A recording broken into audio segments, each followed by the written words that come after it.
Hey, everybody. Welcome to the Hey Everybody podcast. My name is Christopher Gold.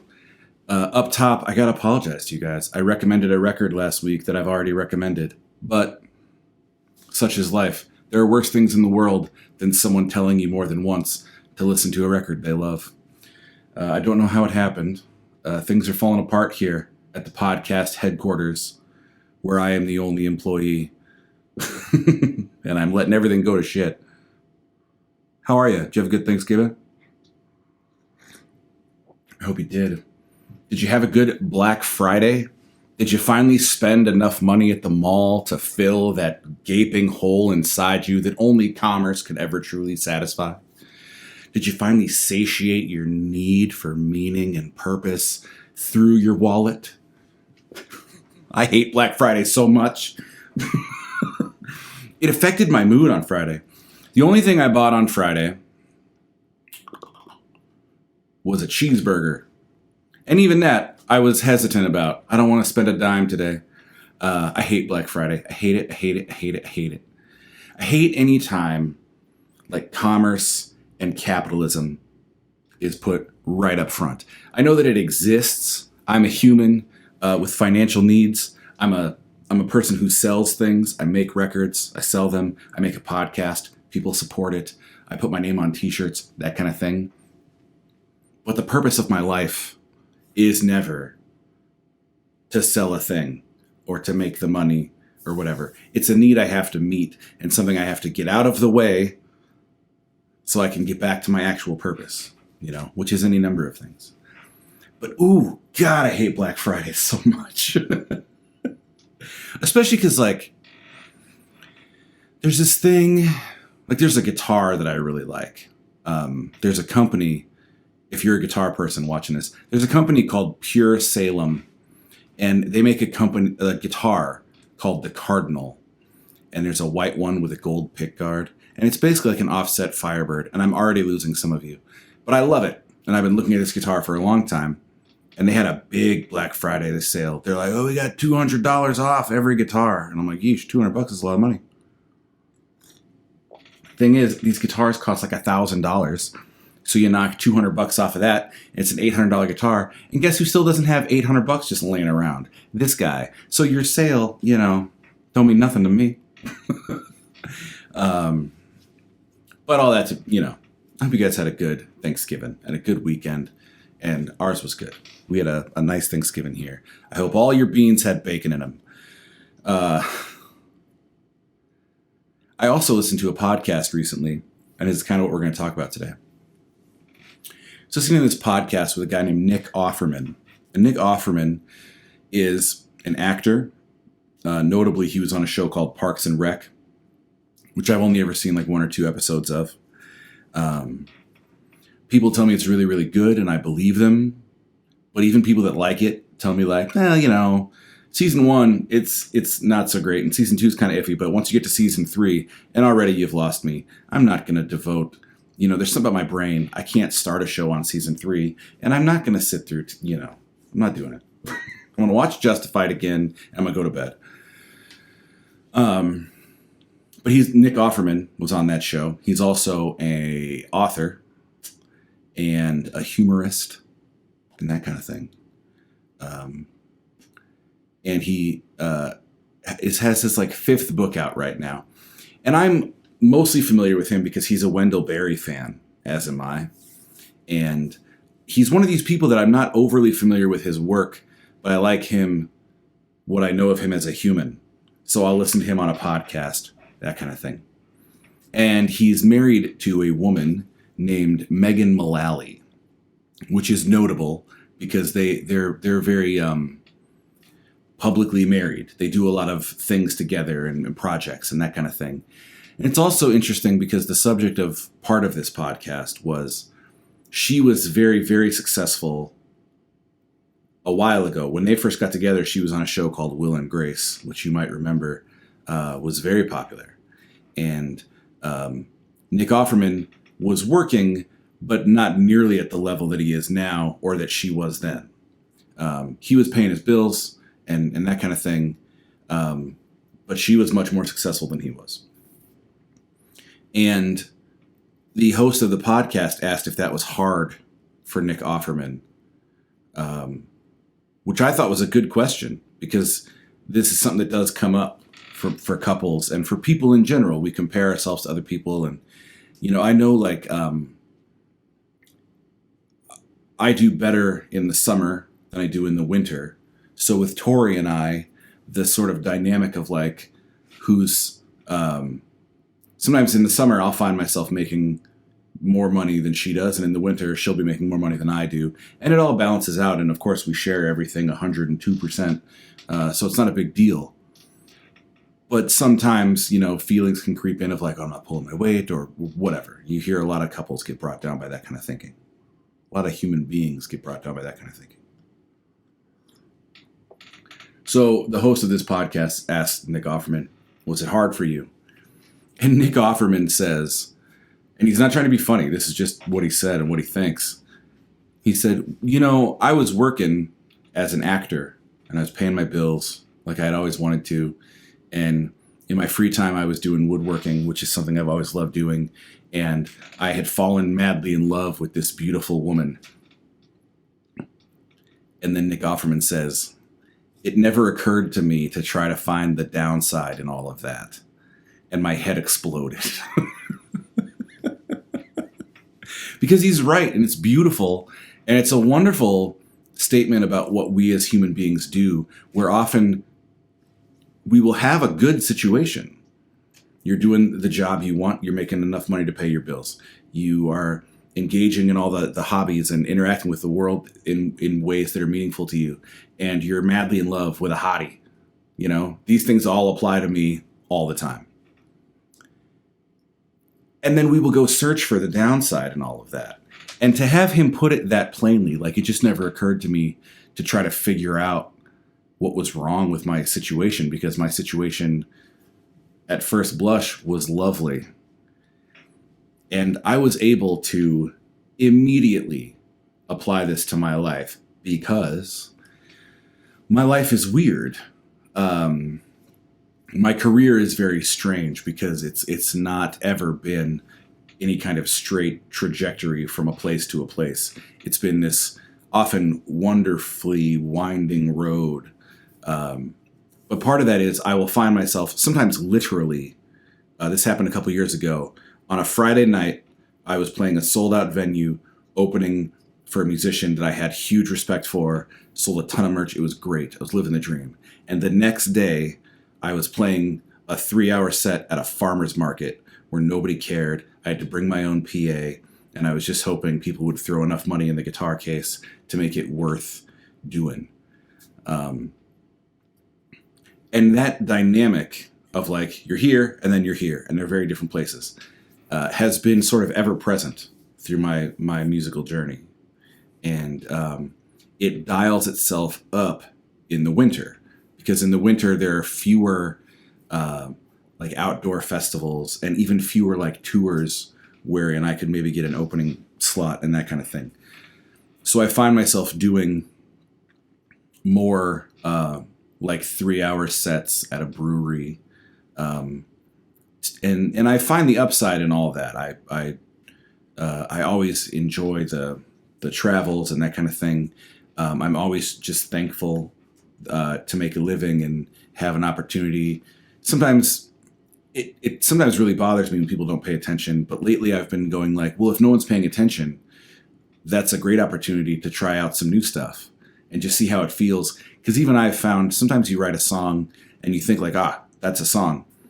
And then you perform it live, and just doing it on a microphone adds this element where, oh, maybe I need to sing that higher, or maybe it's a little too slow, or it's too fast, or whatever.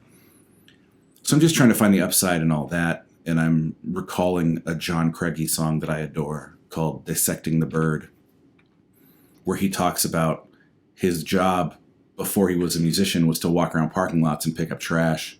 So even if this show tonight goes horribly, at least they let me play guitar and that kind of thing. So I do find myself saying I'm just going to play guitar for 3 hours and someone's going to pay me some money. And that's pretty cool. And I'm going to sing my songs, and maybe nobody will pay super close attention and I won't have a really meaningful connection with anybody on this day. but I also won't have to go work at the gas station again, and that kind of thing. And I've been working really hard to maintain that perspective on these shows, that I'm fortunate to do what I love, even if it's not always in the setting that I would prefer, and that I'm fortunate to not have to sort of augment my income by doing something I don't want to do because there's only a couple shows this month. You know, I'm fortunate that I get to drive around with my wife and son, and I'm fortunate that I'm very fond of the places that these shows are taking place. You know, I love these places and the people that work at these places. And sometimes you do kind of break through and have a meaningful interaction with someone in the crowd. Sometimes you get exposed to like this wonderful generosity of a crowd. At these kind of shows, I just leave my guitar case open. It had never occurred to me to try to get tips or anything. And then one day I just happened to leave my guitar case in an accessible location, and it happened to be open, and people started throwing money in there. And I'm never going to be too good for that. So I leave my guitar case out, and sometimes the generosity of people, it's really kind of stunning. And you realize that maybe you did connect with somebody you just didn't know. But then all of a sudden there's a 50 in your guitar case, and you're like, well, something must have happened that meant something to somebody that they thought was worth $50. So I'm working really hard to enjoy these shows and be thankful for them and that kind of thing. And here comes Nick Offerman helping me realize maybe I don't have to work very hard to enjoy them. Maybe I just have to stop working so hard to identify the problem with them. Because what you have with these shows is someone says, hey, we're going to pay you money to come here, have a couple free beers, play your guitar, and sing your songs, and you can bring your wife and son. Awesome. That's awesome. And then my brain goes, right, but you got to play for 3 hours, and you really prefer to do like 90 minutes. And, most people aren't going to listen. And, sometimes these shows can be brutal. I played one of these shows where I did 38 songs, I think, and 2 of them got applause. Oof. And it wasn't that they didn't like it. It's just that I'm very much like a radio at a lot of these places. It's no different than if you plugged in an iPod, and played some folk music. But I was really thankful to Nick Offerman to have heard it phrased that way, because again, I think, and I've learned this raising a kid as well. A lot of times we think our work is to figure something out or change the way our brain functions or be more mindful, that kind of thing. But sometimes our job is to just get out of the way of what is there, and not let our mind be involved at all, really. Because my brain does want to find the problem with things. And like I just said, when I just tell you the facts of these shows, it sounds really, really good. It's also like I have goals and ambitions, and they don't include playing these kind of shows for the rest of my life. But in the here and now, when I get to pay my mortgage, playing my songs, and doing this podcast even, and that allows me all this extra time to be with my wife and son, it's phenomenal. It really is. And the amount of freedom that these shows allow me is wonderful. And I also love, there's an industry element that sometimes feels taxing or scuzzy or whatever to what you might call like a real show, where you're playing at a venue and there's a headliner and tickets and that kind of thing. There's contracts, and you got to be there 4 hours early, and they have some rules about what you can and can't do, and that kind of thing. Versus these shows, I do feel sort of liberated from all that, where I don't there's not a ton of like back end on these shows. Just like, hey, you play at 2:00. We're not going to tell you what time to get here. We're not going to tell you anything. Just, we're going to trust that you're a professional, and I am. And they just work, and I've made some friends from it and that kind of thing.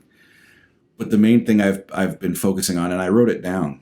A lot of times I'll hear something and I'll write it down.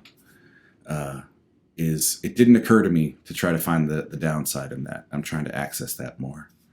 And I'm also trying to make my peace with the fact that there's a lesson to be learned for me personally, I think, and maybe you, I don't know. In that a lot of the friction I feel when I feel friction about these types of shows is ego-based, and it's me resisting my insignificance. It's me being bothered that I'm up here and I'm playing these songs that I really care about and are some of the most important things in the world to me. And it doesn't matter to people. And that feeling is one that I don't care for.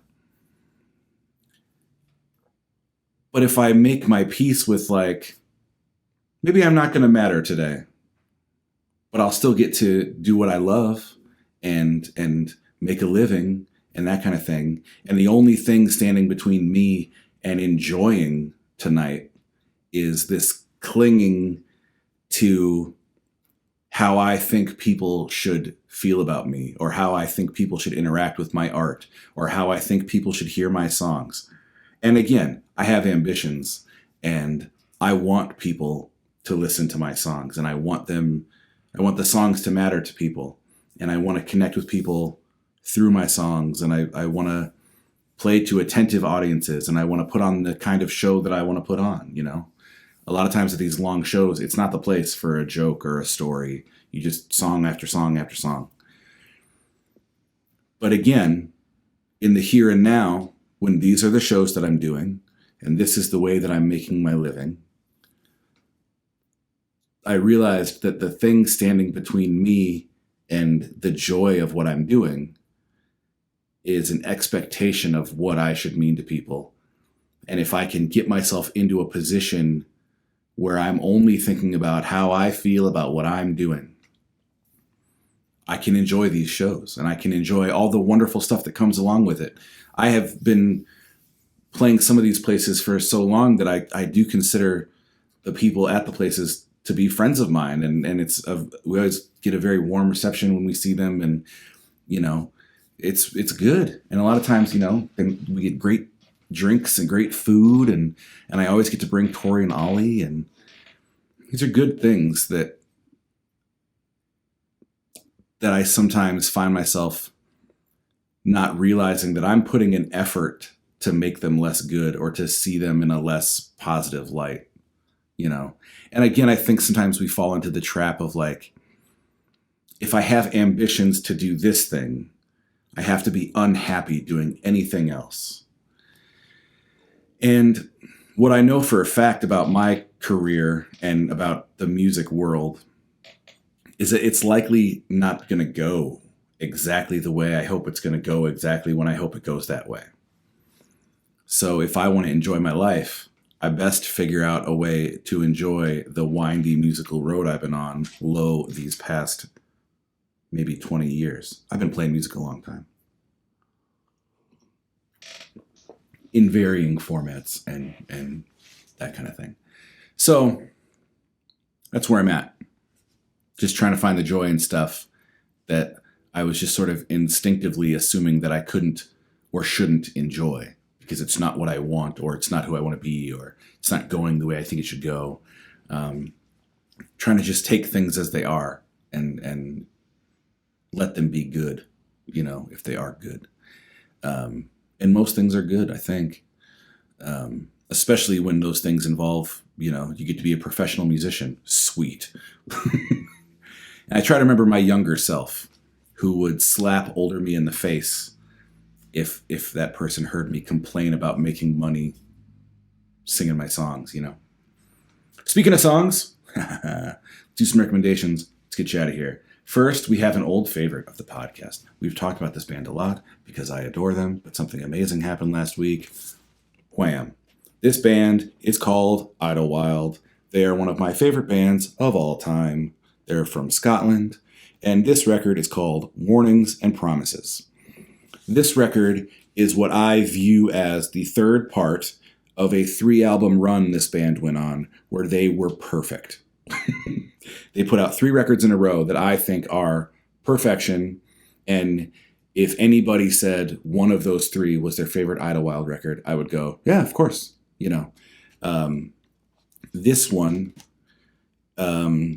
is maybe their hardest to explain and makes it maybe their most interesting, because there's a lot of like folk and country elements, but then there's a lot of like kind of noisy rock elements and indie rock elements and that kind of thing.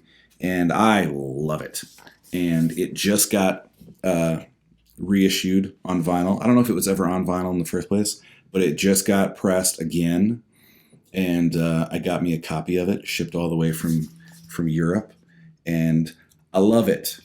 And I hope you'll listen to it. It's wonderful. Up next, here's something fun. This will be fun. We're going to go on a little journey here. So, this record is called Hello, Exile, and it's by a band called the Menzingers. They are a punk band, but lean, I think, a little bit more towards, they're a rock band. There's no like mohawks and piercings and that kind of thing. But I would think it's fair to call them a punk band. I think they would call themselves a punk band. They're on Epitaph Records, that kind of thing. But very melodic, very lyrical, that kind of thing. And this record's great. Though it is not my favorite record of theirs, it is the most recent full-length studio album they've done, and it's very good. There's some great stuff on here. America, You're Freaking Me Out is good. It's really good. Strangers Forever is really good. Anna is really good, and I would encourage you to listen to it. However, if you're afraid of the punk rock, if you're afraid of the shouting occasionally, if you're afraid of loud electric guitars, which you shouldn't be. Everyone should listen to this record. You could listen to this record, which is called From Exile by the Menzingers. And what this is during quarantine, the band, in a distanced fashion via email and that kind of thing, they made that record again with acoustic guitars and violins and that kind of thing. And it's wonderful. And it really highlights how good the songwriting is in this band. I love, this is something I actually did a few years ago. I made a record that was 2 discs, and one was loud and one was just acoustic. And the songs were sort of reworked and rearranged and even presented in a different order as they are here. And I love a record that is like of a time. I love a record that was made in quarantine or on the road or, overseas or whatever, people's divorce records, their childbirth records, that kind of thing. I love records that are marked by a very specific time. So if you're not sure that you want to take the dive into some punk rock, you could listen to this, and it feels very folky and acoustic and nice. And then if you enjoy it, maybe you try out the other one. You stretch out a little bit, try something new. So, the Menzingers. From Exile, Hello Exile, in whatever order you might prefer. They're great. And that's it. Tori and I have been watching the new season of Dexter, quite enjoying that. It feels different than the original series, and in a way I really enjoy. They've dialed down some of what the show was known for, and really dialed up kind of the tension and how's he going to figure that out, and how's that going to work, and what's going on here. And we're really enjoying it. We're also really enjoying the fact that it cannot be binged. They're doing 1 episode every Sunday, but it comes out at midnight on Saturday, so you can watch it early if you want to. But don't tell anybody, because we don't want HBO to change that. Tori and I like watching it at night when we get home from shows. Anyways, we're really enjoying having to wait a week. And it's been interesting. Again, there's probably something deeper we could talk about there about humans, and we think we want everything right now. But when you binge a show, you miss out on anticipation and wonder and like discussion, like, oh, how's that gonna, what do you think that meant? How do you think he's gonna get out of the situation? Because you find out right away. And we've really kind of been enjoying the cliffhanger endings and that kind of thing, and the excitement of like, ooh, it's Saturday, not Sunday, and we get a new episode of Dexter, and we're very excited. So if you liked Dexter, you can check that out. Or you could just watch a show week by week and experience that. I read an article once that said our brains enjoy things less if they're constant. And they said, even if you're binging a show, if after a few episodes you just take like an hour-long break, you go for a walk, you get some lunch, whatever, when you come back, you will enjoy it more than you would if you just sat and watched the whole thing. And I thought that was pretty interesting.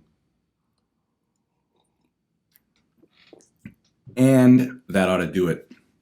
Like I said, I hope you guys had a great Thanksgiving.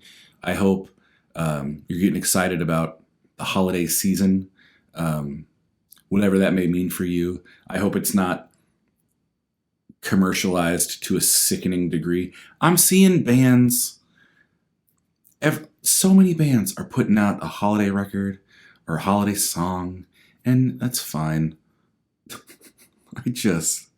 Can nothing go by without us trying to slap a price tag on it? You know, speaking of price tags, if you support the podcast, that means a lot to me, and I really appreciate it. If you don't, I'm just happy that you're here, and I'm happy you're enjoying something, and it's not being dangled in front of you and promoted and marketed in an attempt to entice you to spend some money. Like, we have to just let some things just exist, you know? And I know it's a sticky conversation, and I would never tell anyone else how to run their stuff. If you know, that's fine. But for me, I start to feel very uneasy if I find myself in any situation where like, this is just about the money, isn't it? So I'll probably always be doing stuff like this that you don't have to pay for if you don't want to, or putting out records that you can pay whatever you want for, or whatever. And at the same time, you know, putting out shirts that cost what they cost and telling venues they got to pay me what they got to pay me, because you just got to find a balance. And I find I shouldn't be making judgments on other people and how they do their stuff, but it feels like there's no longer a pursuit of balance, or even a questioning of like, is this gross? Is it gross to slap our band logo on a menorah, which I have seen a couple times? It might be. It might be gross. Or it might not be. I might be oversensitive. I might be, I don't know. Who cares? Let's stop thinking about me and let's go, I don't know, do some dishes, have some lunch, put some shoes on. I don't know.